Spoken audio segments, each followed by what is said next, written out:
वैद्य Soni Kumar Himachal Pradesh Hamirpur district से हूँ।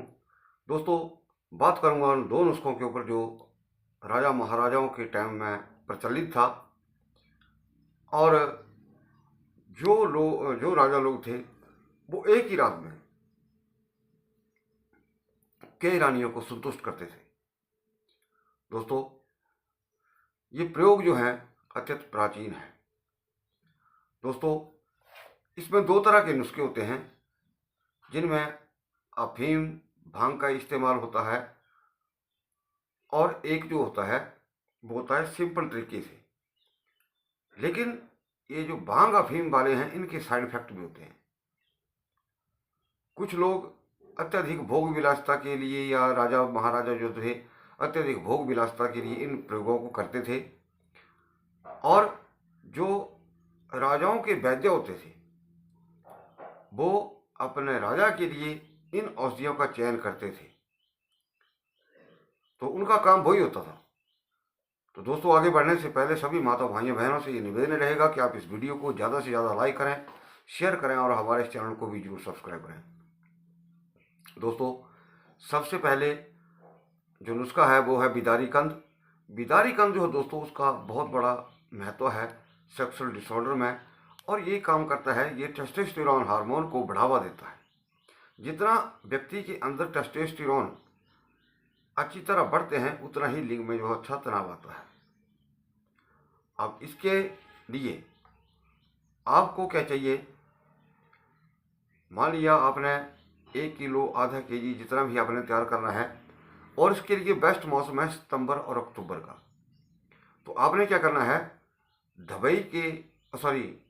जो बिदारी कंद है उसको पाउडर करके तुलसी के पत्तों का रस निकाल करके इसको रोज भिगोना है, यानी कि इतना रस निकालना है कि वो बिदारी कंद का पाउडर जो भीग जाए। और इस तरह से आपने इसको 7 दिन करना है।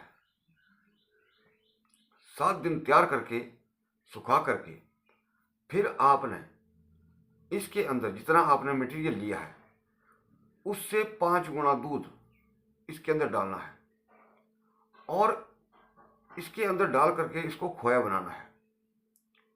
जब खोया बन जाता है तो जितना आपने बिदारी कंद का पाउडर लिया, माना आधा केजी लिया है, तो फिर आपको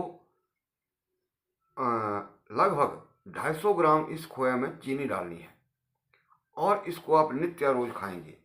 तो दोस्तों, ये ऐसा नुस्खा है, खोई हुई ताकत वापस आएगी और आप इससे कई स्त्रियों को एक ही रात में संतुष्ट कर सकते हैं।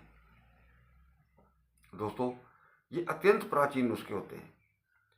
अब एक और जो बड़ा नुस्खा है दोस्तों दवाई बनाने का या बताने का तरीका मैं बताता हूँ, लेकिन हर दवा को बनाने के लिए एक मौसम होता है। कुछ दवाइयाँ जो है मौसम के हिसाब से, जैसे सर्दियों में, गर्मियों में, बरसात के दिनों में बनती है, तो मौसम के हिसाब से भी दवाई बनती है।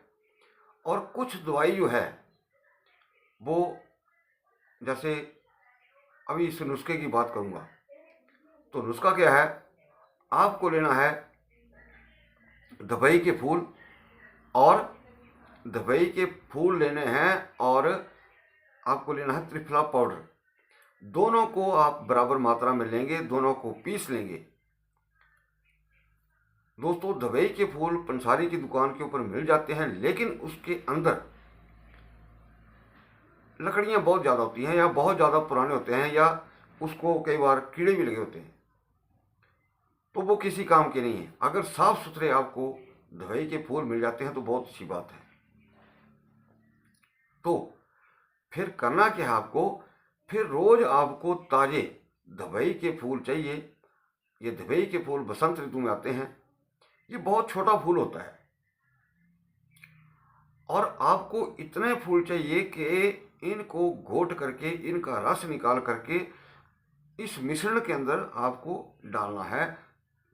और इतना रस आपके पास चाहिए कि ये भीग जाए।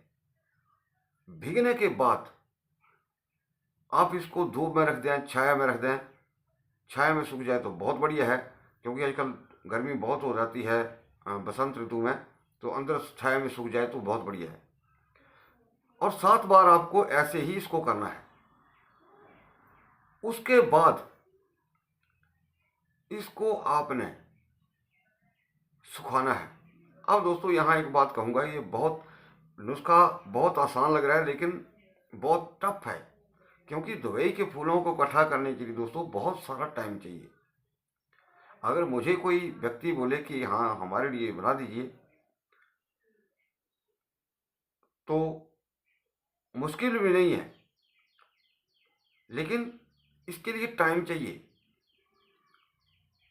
आपको 1-2 लड़के और भी लेने पड़ सकते हैं, जैसे डेली फूल लाने, उसको पीसना, उसका रस निकालना। तो बड़ी मुश्किल से तो मैं तो अगर बनाऊंगा या बना सकता हूं तो 1 आधे 2 लोगों के लिए बना पाऊंगा, क्योंकि इसके लिए समय बहुत ज़्यादा चाहिए। अब इसको आपने सुखा करके, जैसे आपके पास पाउडर हो गया, तो आपने इसका 2 से 3 ग्राम के बीच आपको इसको शहद और मिश्री के साथ लेना है। दवाई के फूल जो है दोस्तों, ये ब्लड शुगर को कंट्रोल करने में भी इसका बहुत बड़ा रोल होता है। ये पौधा जो है ये चट्टानी एरिया में ज़्यादा होता है, और जहाँ ढलानदार पहाड़ी होती है उसके ऊपर बहुत होते हैं। चट्टानी एरिया में ज़्यादा होता है, और जहाँ ढलान है, पहाड़ी जो ढलानदार पहाड़ी है उसके ऊपर बहुत होते हैं, लेकिन वहाँ से फूल इकट्ठा करना बहुत मतलब मौत के मुंह में जाने के बराबर होता है। तो तब ये जा कर के दवाई तैयार होती है। इसको शहद और मिश्री के साथ लिया जाता है। ये भी नुस्खा जो दोस्तों सैकड़ों स्त्रियों को आप संतुष्ट कर सकते हैं। ये बहुत बड़े नुस्खे हैं, अत्यंत प्राचीन है ये। तो दोस्तों अंत में मैं सभी माता भाइयों बहनों से यही निवेदन करूंगा कि आप इस वीडियो को ज़्यादा से ज़्यादा लाइक करें, शेयर करें, और हमारे इस चैनल को भी जरूर सब्सक्राइब करें। वीडियो को देखने के लिए आपका बहुत बहुत धन्यवाद। नमस्कार।